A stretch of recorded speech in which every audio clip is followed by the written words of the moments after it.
Congressman, I've lost most of the photos, so I can't even see you. But let me take a minute. Hopefully, everybody can hear me. I'm from the bio that I have. Congressman Andy Kim was first elected to the U.S. House of Representatives in 2018. He represents Burlington and Ocean counties. He stretches from the Delaware River to the shore. He's on a number of House committees, the Armed Services Committee, the House Foreign Affairs Committee, and the Committee on Small Business. In his first term, he passed bills into law that help military service members and their families find economic opportunities. So, guys, let's get to the congressman in a second. He's also got a background in he was in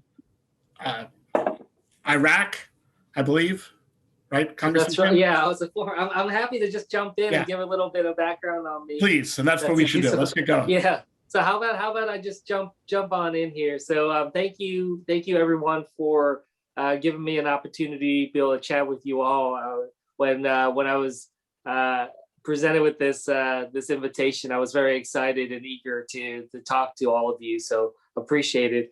I was told to talk about just what happened on January 6th, as well as just where our thoughts go from here. But I'll keep this kind of broad. Just giving you some of my reflections there. I don't need to recount the hours of that, the minutes of that day, unless you have any specific questions. But I'll kind of keep this broad to some of my thoughts coming out now a month and a half after, about just where we go from here, what are some things we should be focused on, some lessons learned from January 6th and more broadly. And then I mostly just want to open it up for question and answers, a conversation, a dialogue. You're welcome to ask me about anything related to what I talked about or January 6th, but you can also ask me about anything else you'd like as well. So just really whatever is on your mind. My time is your time, so just however I can be most helpful to all of you. I'll start by just kind of finishing up that background there, which is, as mentioned by Mr. Moskowitz, I'm a Cherry Hill East grad. I grew up in Marlton and then Cherry Hill. I currently live in Morristown. My parents still live in Marlton and Kingsgrove, where I grew up. And now I'm great privilege to raise my 3-year-old and my 5-year-old. I got 2 baby boys here. After graduating from public school here in South Jersey, I was lucky enough to win a Rhodes Scholarship, went off to Oxford, did a PhD in international relations, and then became a United States diplomat. I served for about 8 or 9 years in government under 2 different administrations of 2 different parties. I was a career public servant. I worked out in Afghanistan, Iraq, Africa, and elsewhere, and then decided to run for Congress and won in 2018. I was just recently reelected. What I would say is that to kind of dovetail that into kind of some broader reflections and conclusions is that I came into government in a career capacity. So as I said, I was a career diplomat. I started under Bush, worked under Obama. And so for me, I come at this job, even though my job in Congress is inherently more political, I come at this trying to anchor myself to that same notion of public service, that same philosophy that got me interested in working in the first place. Very much based off of the oath that I swear, which is to the Constitution, not to a political party. I can go into greater depths on how successful that is in Congress, which is, again, such a very polarized place. But I just wanted you to kind of know where I'm coming from and tie that into that broader discussion. The events of January 6th were really, I'm still processing it. I'll be honest. It was a very tragic and traumatic day, both for me and my staff and for my family, for many others, not just those that were at the Capitol. But it's about, what I've been trying to spend time on is what allowed that to happen and where do we go from here? And, I think what I found really disturbing from that day, as well as just more broadly, is just, who does that to the Capitol? Who takes a building that I consider to be so sacred to our nation and is willing to defile it and disgrace it? Set aside the arguments that led for that to occur, but just the actual acts that occurred. I mean, some of you may have seen a photo of me cleaning the Capitol Rotunda. It was something I did because I was so devastated when I walked into that beautiful room and just saw the sheer amount of garbage and debris and destruction. I saw, cigarette butts put out on some of the sacred statues of that hall. I saw American flags trampled and stomped upon. I saw some of the wooden benches there shattered and broken, not just in the rotunda, but throughout the Capitol. The doors of the Capitol, glass smashed in. I just, about 15 feet from where I go and vote in the House of Representatives, a woman was shot and killed as she was trying to climb through a broken entryway to try to gain access to an area restricted, because that's where members of Congress were sheltering and trying to take safety. Just, it was really shocking to see that all.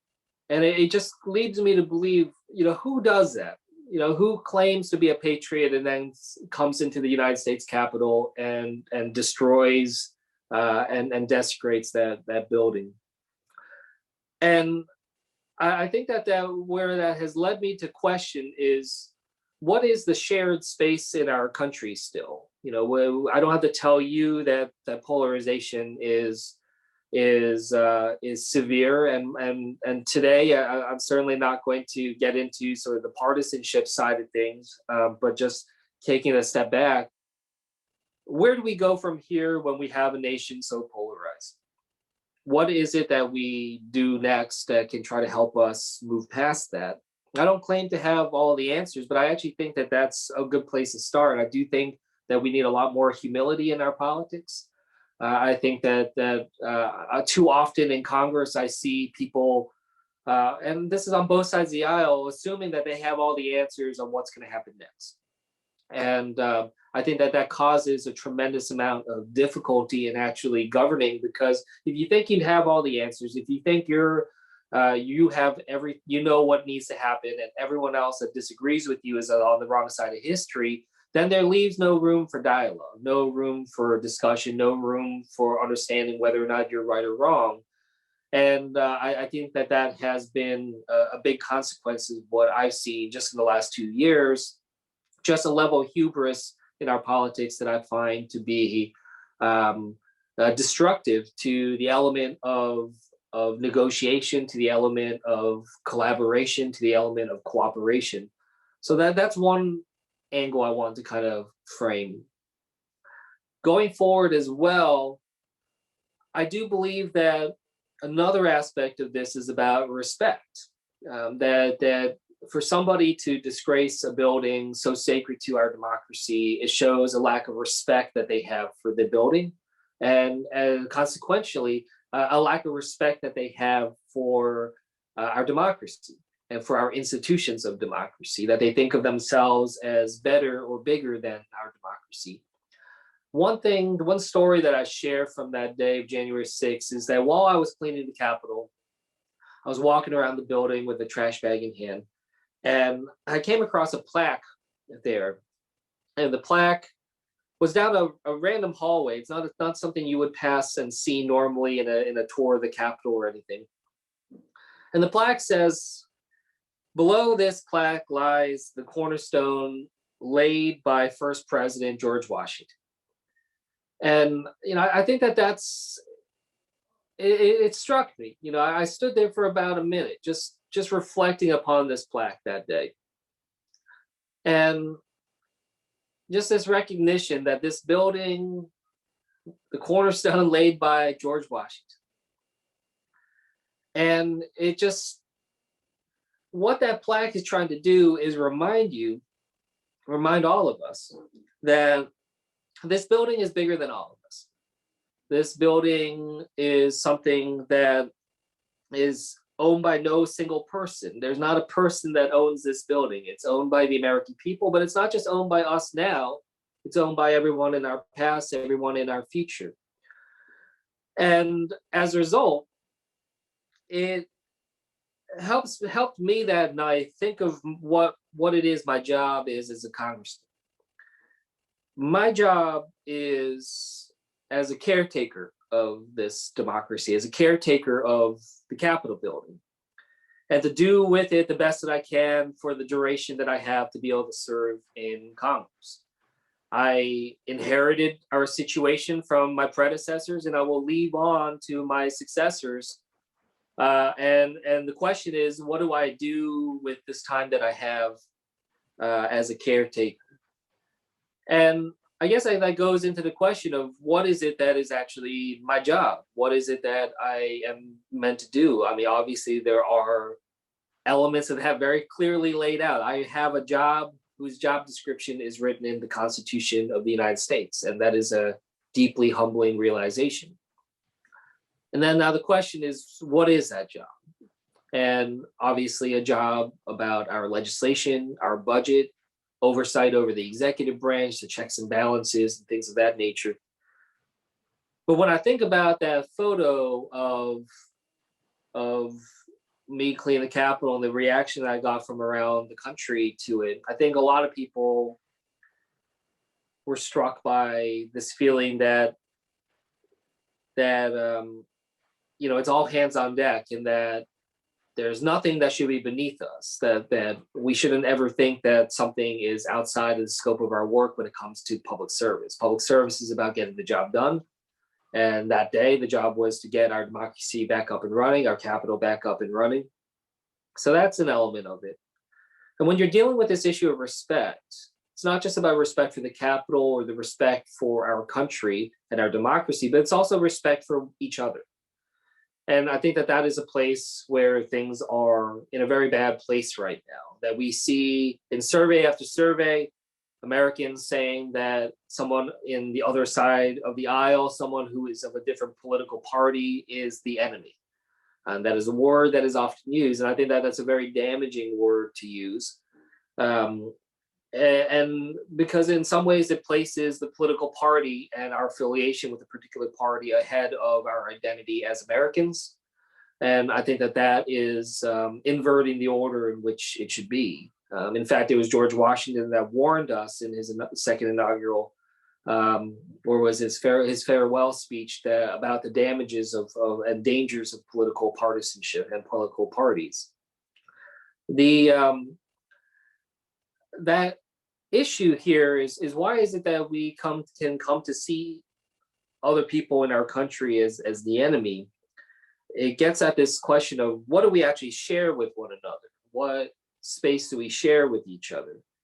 We know the dangers of disinformation right now, that there is a tremendous amount of disinformation happening, and it's proliferating, and it's causing Americans to really question, where can they go for facts? Where can they go for as objective of information as possible, which is a dwindling space.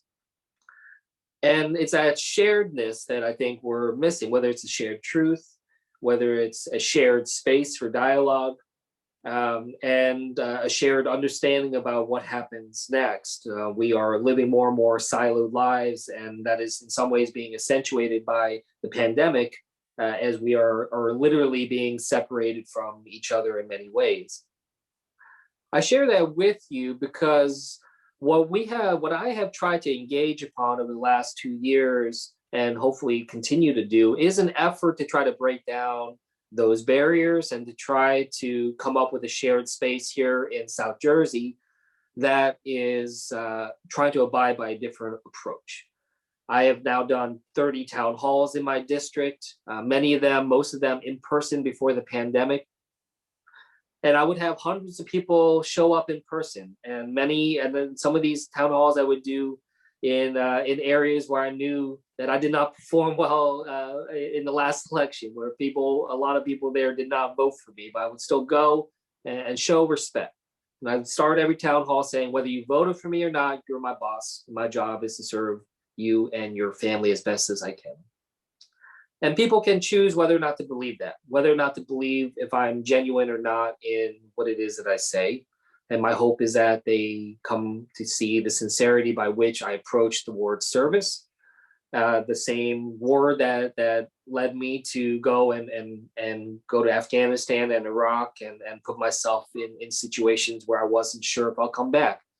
I did that because I believe in service and I believe in serving this country.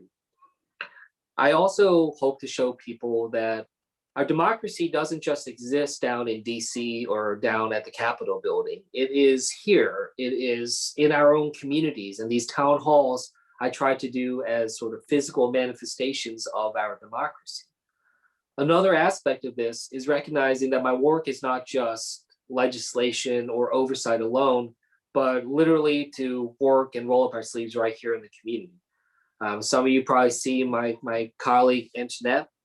Antoinette is one of the leaders in my district offices here, and she can attest that a lot of what we do is about connecting with different groups like yours around the area, as well as letting you know that there's a lot that we can do right here in our community to help people, especially during the pandemic.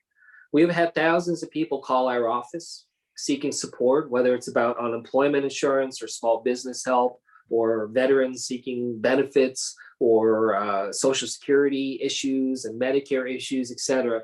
And we've been able to help thousands of them. And sometimes it just comes down to that, just literally the nuts and bolts of just trying to help people get through such a difficult time of a pandemic, but also just, trying to help them live their best lives. So what I kind of conclude here, and I'll open up for questions, is that I think our country really needs to think about what it means to be a citizen, not just on election day. We too often equate citizenship and the duties of citizenship with just voting. Voting is obviously a big part of it. I would argue it's the most important part of it, but it is not the only thing that needs to happen. And I do believe that there is, coming out from January 6th, some type of reflection that we need to consider about re-engaging in renewing of civics education in our country, or service culture in our country, and finding other ways to have more open and participatory government, trying to show people that they can get engaged in their democracy, not just on election day, but every day. And trying to redefine what it means to be a citizen, or redefine what it means to be a democracy. So I don't know all of what that means yet. And this is still something that's a work in progress in my mind, but I want to just kind of share with you a few of my reflections and my thoughts.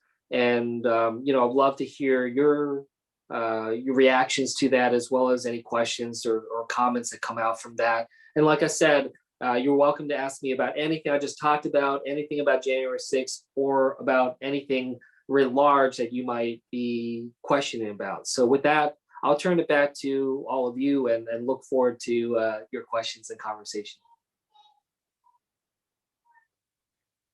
I'm going to take questions. If you'll either raise your hand in the function on the Zoom or wave at me. Len Berman, go ahead. I have two questions, Mr. Kim. What are your thoughts on making the citizenship test a requirement for high school graduation? And what's your second question? I'll take both of them. My second question is, the progressive movement in Congress, led by the Squad, seems increasing in anti-Israel rhetoric. How extensive is their influence withholding support for Israel? Yeah. So two great questions. Yeah. So two great questions there. I'll take the second one first. So I'll say, look, we have to be strong in condemning anti-Israel sentiments and anti-Semitism, whether in Congress or elsewhere, and no matter where it's coming from. I do think that viewpoint in Congress is very much marginalized in terms of the anti-Semitism, and we're seeking to make sure it's done so. We've had numerous bipartisan resolutions and other efforts that that show the resolve of our Congress and as our country standing up strong for Israel. I went in my very first trip that I took as a member of Congress was a bipartisan trip to Israel, my very first year in Congress. And I think the fact that we were able to show such a strong bipartisan showing showcases our ongoing efforts to make sure we're pushing forward in that direction. I can assure you that I am, as I mentioned, a diplomat. I spent my entire career, most of it working in the Middle East. I've been to Israel many times, and that's certainly a big part of what I try to do on both the Armed Services Committee as well as the Foreign Affairs Committee. So I would not be worried too much about seeing strands of anti-Israel. That is not something that will become a dominant message or a dominant force in Congress or in government. That is very much an extreme and marginalized view. When it comes to your first question, I think that gets at some of what I was just ending on there about. I do think that there's space for a renewed civics education in our country, and really trying to understand not just the history of our country, but what it means to be a citizen and what those duties are. Whether or not that means having them take a test or the citizenship test or something else, I haven't really kind of thought through all of that yet, but I appreciate you flagging it for me. But I do think that there needs to be something sustained there. For instance, here in New Jersey, we're one of the very few states in the country right now that doesn't require any civics education in our public school education. And I think there's some discussion about whether that needs to change and whether or not civics is something that needs to be folded into our public school educations here. I, for one, think it does. I would want my two kids who are going to be growing up in the public school systems here in New Jersey, I would like them to have as part of their education an understanding of how our government works, and how they can have their voices heard, and what duties and responsibilities they have in our government to be able to do so. So with that, I'll certainly keep in mind your suggestion there as we develop up some more ideas. Thank you. Thank you. Thank you, Congressman. Rob Sachs? Yes, Congressman. First, I want to thank you for who you are. We live in Walton, so our votes did count for you. And we share a friend named Gary Borger who sends his best wishes. Thank you again for coming to our men's club. Stay well and continue to be who you are. And God bless your family. Thanks, Rob. Thanks, Rob. Bernie Schuster, you're going to have to unmute yourself.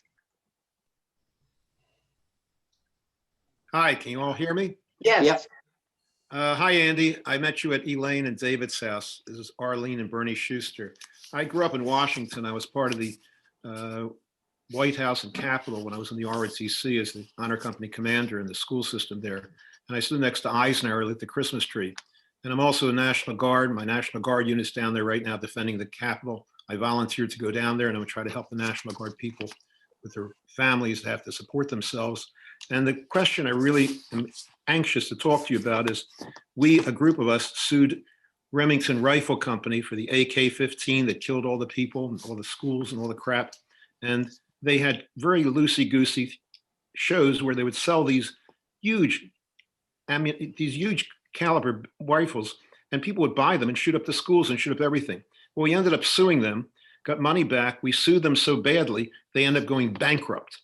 So I'd like to take the same philosophy with my group of lawyers and sue Donald Trump, these idiots that came down there, and sue them as best as we can and get money back for all the expenses that the government has paid to redo the Capitol building, let them fix the Capitol building, let them pay for it, the fencing, the National Guard. The National Guard alone, they have thousands of guys there that are going to be there forever. And the fencing and the murders and all the crap that they've caused, get the money back from them. Make them pay for what they did. Don't just put them in jail. Put them in jail too, but make them pay hard cash, especially Donald Trump. And I think I'll help you if you want help, and I'll show you how we did it with Remington Rifle Company. I'm so angry. I would like to do it and help you all I can. You're doing a great job. Continue it. My wife and I will support you all the way. Thank you. Well, look, I appreciate your thoughts there. I'd love to learn more about what you did with Remington and just kind of get a better sense of how that strategy worked on that front. And look, we certainly want to make sure we have accountability going forward when it comes to what happened on January 6th. And I share your concerns about the National Guard. I visited them several times that when I was down there in DC, and I'll see them again next week when I head back down to DC. But you know, I want to make sure they're being treated well. And we still don't know what the future is of the security of the Capitol. We expect the National Guard to be there at least through March, if not longer. So, you know, there's going to be some real consequences to this, and that's something we need to dig in more. So let's stay in touch about that. But I'm intrigued by what you were talking about in terms of Remington, and we'd love to keep that conversation going forward. Thanks, Bernie. Anyone else? Art, go ahead. Hi, Congressman. It's a pleasure to hear from you. I live down in Galloway, so I have the honor and privilege of having Jeff Van Drew as my congressman. It's 160 years since the start of the Civil War. There was an iconic picture of one of the insurrectionists parading through the Capitol Rotunda, carrying the Confederate battle flag. It has always been a puzzle to me why the display of the Confederate battle flag has not been made illegal. It is a symbol of hate. I cannot abide by any argument that that is a symbol of Southern heritage. Can you give me an explanation why the display of the Confederate battle flag, the flag of a group of states that took up arms against the United States, is not illegal? Yeah, I can't take that. I can't give you an explanation of that because, like you, I am equally perplexed, and it is something that that we need to continue to confront as a country about, you know, what these symbols mean to us and just how they represent the hate and oppression. So I am with you on this in terms of making sure that we can move there and get there as a country. But you know, it's mind-boggling to me. I mean, you know, even still, you know, we had, you know, up until just recently, you know, statues of the Confederacy in the United States Capitol. I just, it was so mind-boggling to me that had still been happening. So I agree with you, and hopefully, you know, hopefully we'll see some changes as we're seeing the flag being pulled off of state flags and other things like that. Hopefully that's going to, you know, start to move in that direction. But you know, I can give you no good explanation of why it is still allowed, because I don't believe it should be.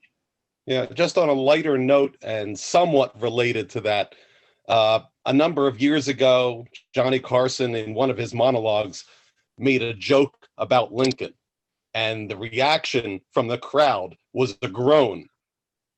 And Johnny Carson's reaction was, "Too soon?" 150 years having passed. Thanks, Art. Anybody else? Hello? Rich Moskowitz? Yes. Congressman Kim, thank you for joining us today.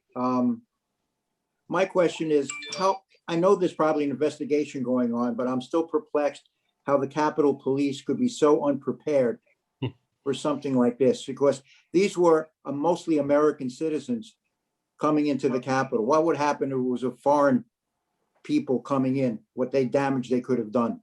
It's perplexing to me. Yeah, no, look, I agree. I remember driving into the Capitol on the 6th. So I told my staff not to come into work that day because we were expecting that there was a potential for unrest. We assumed that would all be outside, outside of the Capitol building. I did not discount the idea that they could potentially, you know, break over the barriers and get close to the Capitol, but I just never imagined that they would actually be able to get inside the building itself. How the Capitol Police was so ill prepared, you know, that is going to be one of the big questions going forward. It is one of these singular questions about how can we secure the Capitol going forward. You know, I'm very frustrated about that. I've talked to several Capitol Police officers who would stop me and just say, like, look, like, you need to look into what happened that day, because many of us felt like we needed much more than what we had, and we were left out there with very little, and they lost. They lost Officer Sicknick, and others were brutally injured. Over 140 of them were injured. One of them lost an eye, gouged out. Just really horrible things that had happened. So I agree with you. That's something that needs to be looked into and fixed, first of all, going forward. But an explanation for why they were so ill prepared was one element. The second element is, why in the world did it take so long for the National Guard to arrive? They are stationed literally 8 minutes up the road on East Capitol. The insurrection started, the penetration of the Capitol building was around 2 p.m. The National Guard did not arrive until closer to 5 or 6 p.m. We needed their help. And this is one of the things that I was most frustrated with that day, when I was literally calling over the Pentagon, just being like, we need the help right now. Where are they? And these types of issues need to be really sorted out. Thank you. Dan Pollock, can I speak? Can I speak? Go ahead. So I wanted to salute you for your comments on civics. We really need that, and I appreciate that from both sides of the aisle. On your expertise before you entered Congress was in Iraq. And following the attack, the killing of Soleimani, you expressed a strong opinion that we were probably going to have some Iranian countermeasures. I wanted to ask you about follow-up to that. Iran is very much on everyone who cares about Israel's mind. Obviously, I wanted to hear about in retrospect, your views about whether that was a good move 2 years, last year, and whether there really is returning to the JCPOA is going to really. Hey, Dan, sorry you got cut off there at the end. Can you just finish that thought? Something you were saying about returning to the JCPOA, and then you got cut off? Yes, whether Iran can be stopped from getting a nuclear weapon. My personal opinion is extremely robust measures are going to be necessary, possibly including the threat of force if they continue to move in that direction. Yeah. No, thanks for raising this. Happy to talk about it. So when it comes to the killing of Soleimani, this is something that I personally think should have happened years earlier. We had opportunities to try to take him out earlier, and I think we missed those opportunities, and that's something that we deeply regretted. I spent several years of my work at State Department literally following him as best as I could, trying to know where he is at any given day, trying to make sure we're fighting against the malign influence of the Quds Force, and how do we stop the IRGC from having that kind of ability to export violence outside of Iran. So this is something that I've thought about very carefully. You're right, I was concerned deeply about the potential for an escalated war between the United States and Iran after the killing of Soleimani. Part of why I was not necessarily opposed to killing Soleimani. In fact, he's someone who certainly deserves that type of justice. But I thought that it left us very exposed. That if we were going to do something like that, that we should have been able to prepare our diplomatic embassies and posts throughout the Middle East. There were ways that we could have done that without tipping off that such an action was potentially going to happen. Those are the types of things that I found deeply alarming. Also, just for instance, Americans in some of these countries, whether Lebanon, Syria, Iraq, and elsewhere, they were left with very little ability to figure out how they can get to safety. And then ultimately what happened with the Iranian retaliation and their use of ballistic missiles right around our forces, I really do think we happened to just get, sadly, we happened to get lucky that didn't go worse. Having been briefed on the after report of the Iranian strikes against us, there was a very good chance that that day could have ended with severe and significant U.S. fatalities, at which point I do think we would have been brought into a larger war with Iran. So I do think that that we were able to get off with that without it escalating beyond where it should have. And I do think that the downing of that aircraft, the passenger aircraft that the Iranians did, I think that did also make it harder for them to take on more severe consequences upon us. I am very much focused on Iran still. I'm still very concerned about their capabilities and where they're going. I am someone that does believe that we need to pursue diplomacy to try to engage as one of those robust actions that you're talking about. But I do want to see if we can expand some of those diplomatic engagements about trying to curtail access to ballistic missile technology and development in Iran, as well as the IRGC Quds Force actions. They are no doubt terrorizing the region. They're trying to follow through on their effort to create that Shia crescent that cuts through Iran, Iraq, Syria, all the way to Lebanon, to the Mediterranean. I think that would be devastating if they're successful in fully realizing that dream. And we need to do everything we can to disrupt that.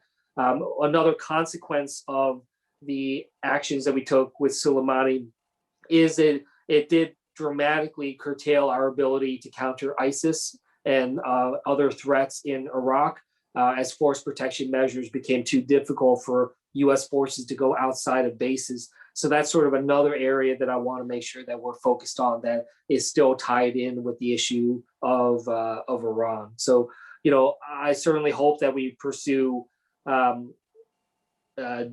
some diplomatic efforts here. I would like to see that made more robust and include ballistic missiles, Quds Force actions, and other things like that.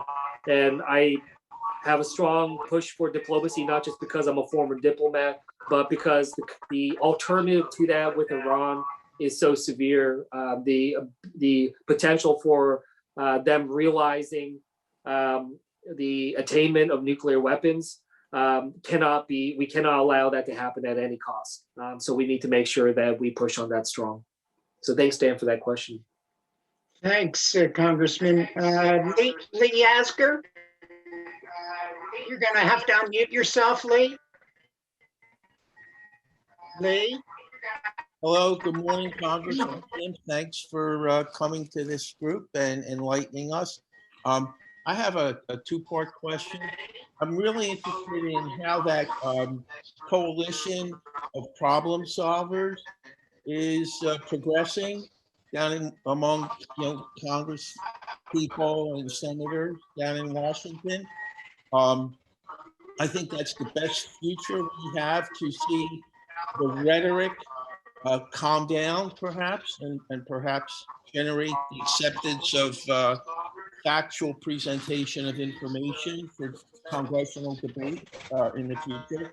That will also help the electorate calm down in the various corners of the country that came to Washington so alarmed, disturbed, and angered. I believe, only because I talked to off-the-wall other veterans of combat tours. My second question has to do with how on earth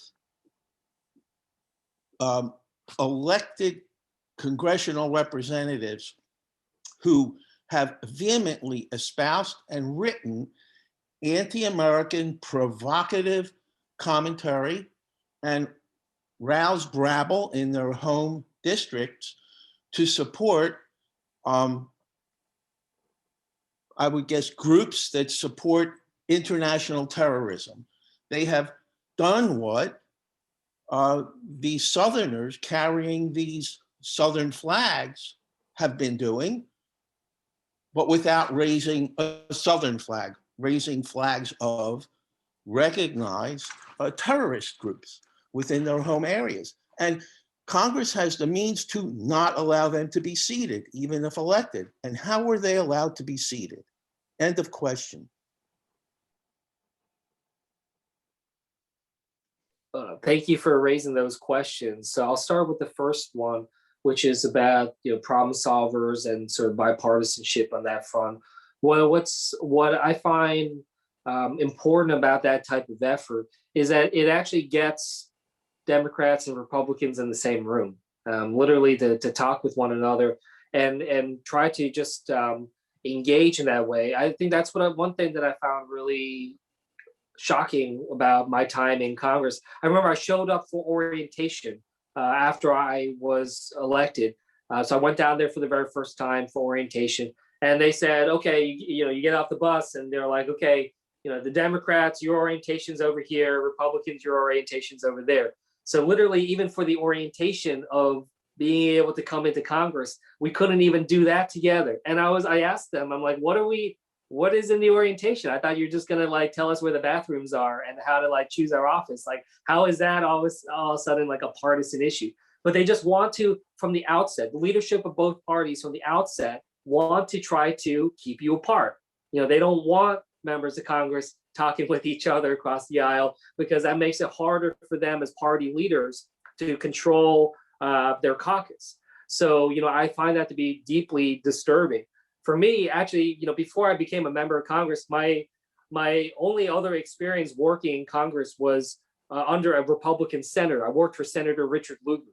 He was a Republican senator from Indiana. And, I knew he was a Republican. He knew that I was, I was a Democrat, but he wanted me to work for him. And he was a Senate Foreign Relations Committee chair at the time. And I thought this was a place where I could have some impact. So, he really taught me that bipartisanship isn't just something you stumble across. It's not just something that exists in nature and you find it. It's something that needs to be cultivated. It's something that needs to be worked upon. So, these efforts that are trying to build out from that area of shared space, whether through problem solvers or some other efforts, I do think that that's important. And we've seen how they've been able to make movements on some of the coronavirus related efforts that we had that I think are important. I think that ties in with your second question, which is, as we try to cultivate that dialogue and try to find that area of commonality, we need to be very careful about the extremisms on the flanks. And again, that happens on both sides of the aisle. So I don't disagree with that. And that's something that we certainly need to be wary about. When it comes to whether to seat somebody in Congress, look, I feel like we need to be careful there. And I certainly need to dig into that more about what precedent has been set on this. But I think it becomes I do think it becomes a very dangerous place and something we have to be very careful about, when it comes to having Congress determine whether or not to seat someone who is democratically elected. We have these issues, whether any elected official, president on down, these are very, very difficult decisions to make and ones that we cannot take lightly. So look, you raise a point that, I certainly need to do more in terms of understanding the precedent that is set in terms of how this has happened in the past and what thresholds we take. We certainly need to make sure that we are not allowing, deep extremism to really penetrate into the proceedings that we have in Congress, and be very careful about members that try to espouse those types of extremist views. So I certainly am in agreement on that front. What tactics and efforts we can make, that's something I'll need to dig into more. But I appreciate you raising the issue. Thank you. Thanks again, Congressman. Congressman, how long do you have this morning to be with us? Maybe we can take another question or two, if that's okay. I'll have to get back to Can I have my first question, Ed? Yeah. That'd be great. Let me see who's around. I haven't had the first question yet. Who is speaking? I can't tell. David Singer. David Singer. Okay, David Singer, go ahead. Okay, Andy, we have a blended family like so many people. And one of the cousins by marriage that Elaine is very close to, her parents immigrated from China, so she's Chinese American. She's lived in China, she's lived in Singapore, she's lived in South Africa, where she was a famous celebrity. And now, because of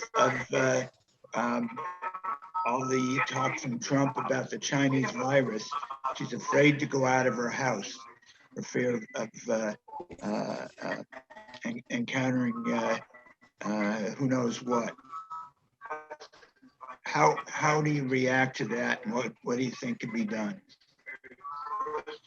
Yeah, We have all these attacks on Asian Americans right now. Have you experienced any of that?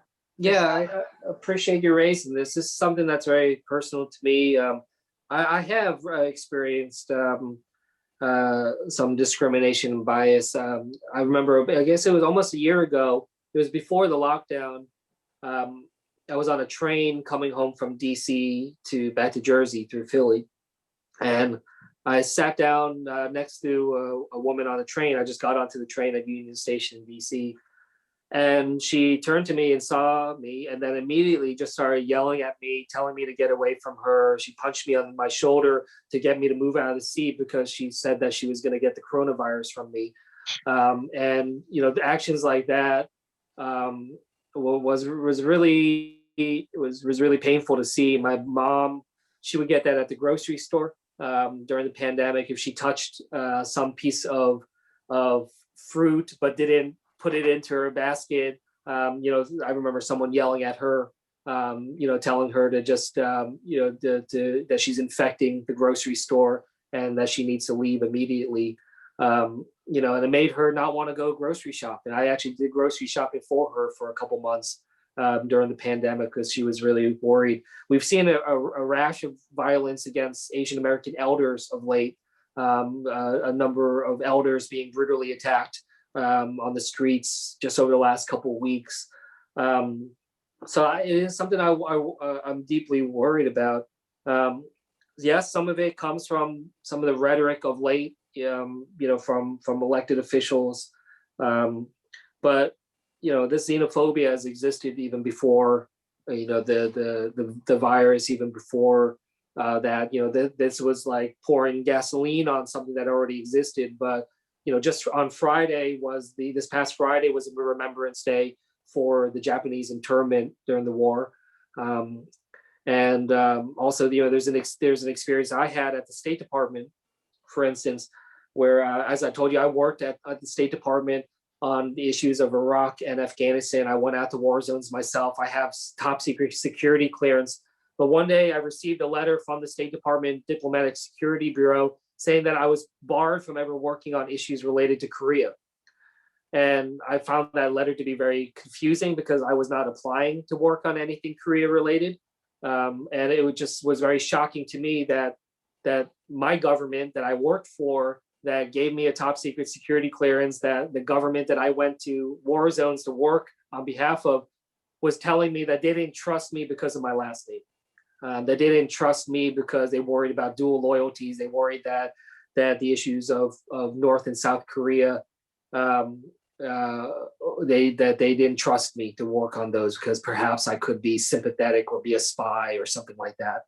I know those are feelings that many of you understand as well about what it feels like to have someone question your loyalty to this country, and that's something that I myself have experienced and have to carry with me. So these are difficult issues, and I appreciate you raising it because I think all of us need to be unified on combating hate, no matter what form it is, what kind of discrimination that is, and in the same way that I stand by the Jewish community and others when it comes to anti-Semitism or about other types of racial bias or discrimination, we all need to be unified on that.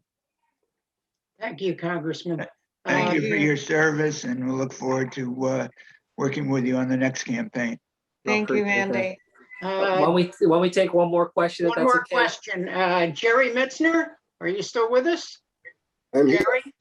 Thank you Go very ahead. much. Am I unmuted? Yes, I am. You're unmuted.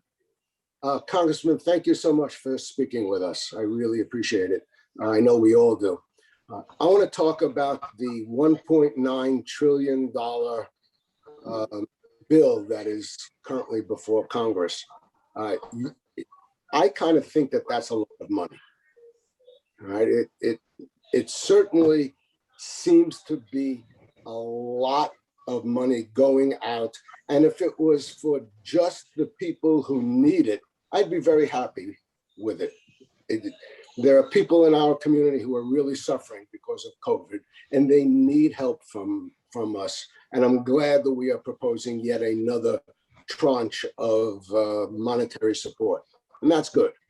But there's so much else in that bill that has nothing to do with help for the people who need it. And if I can, I'd like to read some of these things.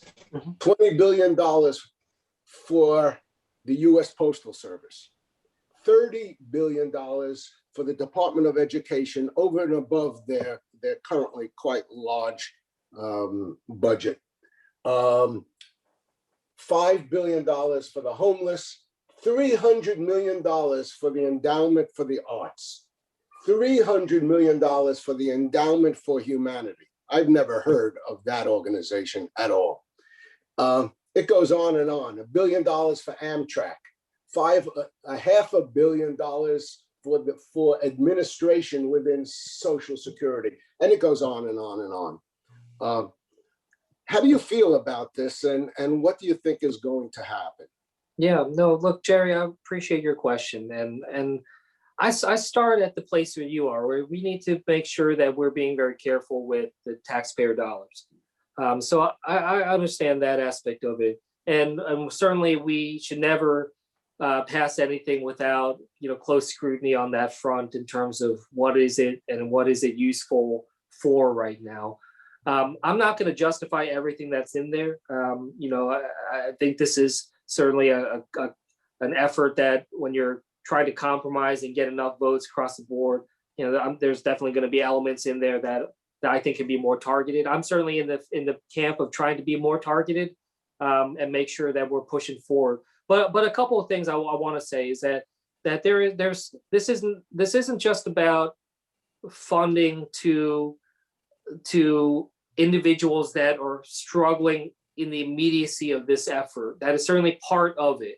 So I do get calls, and Antoinette gets them too. I get calls from lots of people in our own community that are hungry, that are worried about losing, roof over their head.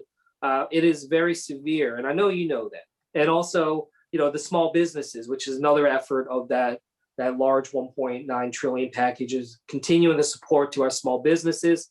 We've lost over 100,000, small businesses, restaurants just over this last year. This is something that's quite devastating. So I want to make sure that they have the best chance to be able to move forward. But then when you go out from there, and I think you would agree with that, but when you go out from there, it gets hard to understand exactly where one draws a line. For instance, you raise the funding for the Department of Education. Look, I personally want to get our kids back to school as soon as possible. I want them to be able to do that safely and securely. And look, that's a priority for me. So I support efforts to be able to fund schools right now to try to get them to have a better ability to get testing, rapid testing for their students and the teachers, for upgrades to their schools for that. So that's where some of that funding to the Department of Education and to the schools go. That's where some of the funding for our state and local governments are going. A lot of municipalities are running at deficits due to decreased revenue that they've been getting in. We're seeing potentials for shutting down of police, fire rescue, other types of services. And then also, state and local is where a lot of the funding to our schools go. And without that funding, they haven't been able to make some of the improvements that they needed. So look, I do think that that's a place that we need to go. We have billions of dollars in there for vaccine distribution. That's certainly, I think, something all of you would agree on, something that we need to be running at full throttle. There's questions about, just some of the other things you raised, like, look, the questions about our arts and our entertainment, that is certainly a question that is a legitimate question. I get it. The National Endowment for the Arts is a place that funds a lot of our culture and our arts programs. There's questions of whether or not that's that's the right place to put it right now. But I look at it just in terms of jobs as well. These are a lot of jobs that do not have ability to be able to get, to do performances.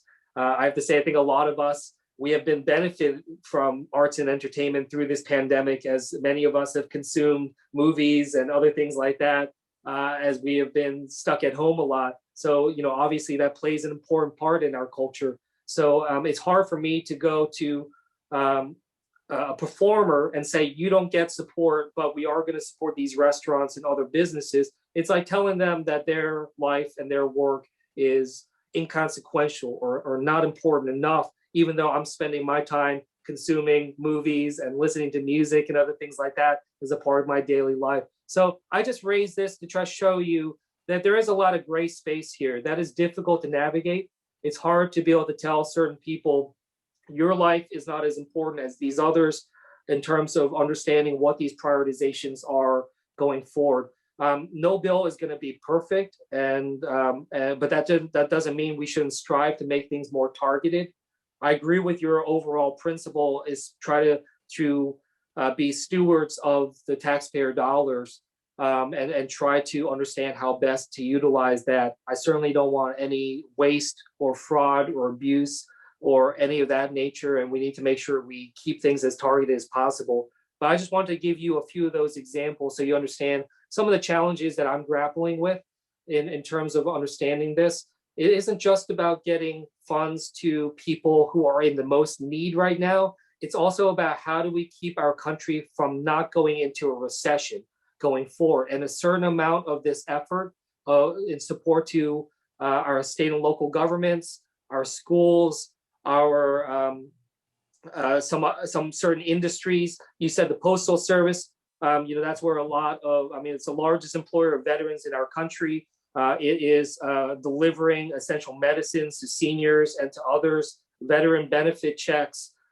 It's hard for me to say that that's not an important aspect of our society right now. So like I said, I'm not going to justify everything that's in there, but hopefully that gives you a sense of some of the trade-offs that I try to go through in my mind as we try to craft a bill of this magnitude. So I want to be a good steward, and your points are well taken. I'll keep that in mind as we put this together. So I appreciate it, Jerry. Congressman Andy, I have a question for you, Andy. We were going to cut it off at this point, so thank you, whoever spoke. Let me. Yeah, if you don't mind, I gotta run off to something else. I'm over. Oh yeah, but look, I'm happy to come back in the future and be able to keep this conversation going. Antoinette, you can feel free to connect with Antoinette if there are other things that we can answer going forward. But I appreciate the time that we were able to spend together this morning. Well, I want to thank you again, Congressman. And Antoinette Miles, we thank you for setting this all up with the Congressman. We very much appreciate that. Congressman, we appreciate your public service and the good work that you're doing in Washington, and we hope to see you continue for a long time. You've got the right age to be down there for a few years. We need those younger people down there. It to us, yeah. And we really appreciate that. We'd like to give you a 1-year free membership to our club, and one of these days when we have live breakfasts again, if you guys would mute yourselves so that I could finish, please. You got various people talking on the screen. Congressman, thanks again. And when we have our live breakfast again, that might be considered a bribe. I'm going to mute everybody right now. Thanks again for joining us today and all your insights into Washington. I think that ends the meeting for today. We're not having a business meeting. Antoinette, thanks again. Congressman, thanks again. Does that 1-year membership include the blue shirt? Is that something? You know what? You show up for a meeting with us for breakfast, and you'll have a blue shirt on your chair. I promise. Okay. Well, let's find a day once it's safe and responsible to start meeting up in person. I'll come around. I'm a size medium, just so you can have it ready and prepped up. It'll be ready. Okay. So So as soon as we can have a live breakfast again, you're on. That sounds good. Thank you, everyone, for giving me a little time. Please stay safe and healthy, and reach on out if there's anything else that I can do. Take care. Wish you Have the a best. great day. Thank you. Thank you. Whoever is going to stay on for an additional meeting regarding the Federation of Jewish Men's Club, please stay on. Everybody else, please, if you would. Meeting is over. Thank you for joining us. We had about 55 members today join.